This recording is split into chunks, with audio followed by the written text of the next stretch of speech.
first of all, I want to say congratulations. Your performance as Judy had me tear up not once, but twice. So thank you for that. I'm sorry to make you cry, but awesome. Yeah, in front of my wife, too, so that was awesome. Yes.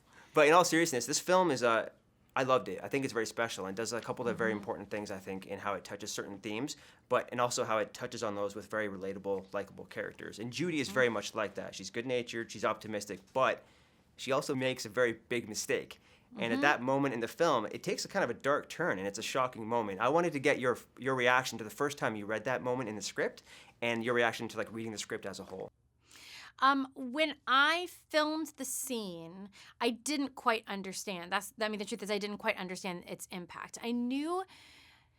It's like I understood theoretically what it was the effect that it could have on their world, because I knew what it said in black and white. I knew what was explained to me. And I definitely felt its impact on her relationship with Nick. And so when she goes back to Nick to address the problem and takes responsibility for it, it was a really hard scene to record, because it was, for me, selfishly, self-indulgently, it was a really emotional experience. But it was seeing the movie, it surprised me so much what they did with, frankly, just animation and music to tell the story of the mistake that she made. And I feel like it's less something that I, even as an actor, contributed to. It's more what the story that they were able to tell visually. And I was really surprised, and it really punched me in the gut. When voicing these very upbeat, witty scenes, or maybe these emotional dialogue scenes, how important is it to have a co-star in the sound booth with you so you can deliver that? Well, I would have thought that it would be vital, because I had never acted any other way before.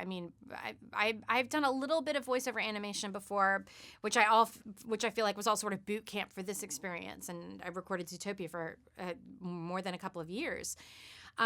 But the truth is, usually we're kept separate from our co-stars. And I got to work with Jason several times. And the truth is, I think I wasted a lot of everybody's time, because I laughed so hard at everything that he did, even sometimes over his lines, and ruined his recordings. But I always had two directors and a writer in the booth with me, and they're all great actors. And so I think a lot of the dynamic between Judy and the other characters that is on screen is actually just what was happening. It's the dynamic between the directors and that writer and me, because we just had that much fun and really tried to go as far as we could in all of those scenes. And so I did have sparring partners, as it were. How was Judy, the character, pitched to you, and did she change? Did the story change much since when you first joined?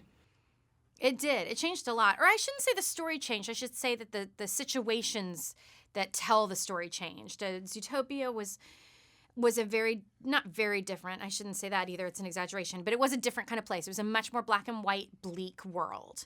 And also, the story was told through Nick's eyes for the first year and a half that I was recording. And so it was more his hustler world than it was her optimistic, world-changing world. And so those changes did... it's not that we had to start over as actors as much as everybody else had to start over, because a lot of the dynamic between the characters was still very similar. So we were able to save a lot of the scenes that we had originally recorded, and they just fell sort of seamlessly into this new situation. For my last question, if we have a chance to revisit Zootopia in a sequel, yes, what would you like to see Judy do next? I feel like there must be further to go, because she and Nick specifically went so far the first time. And maybe I'd like to see them switch places a little bit. I'd love for Nick to have to be the one to convince Judy that the world's worth fighting for.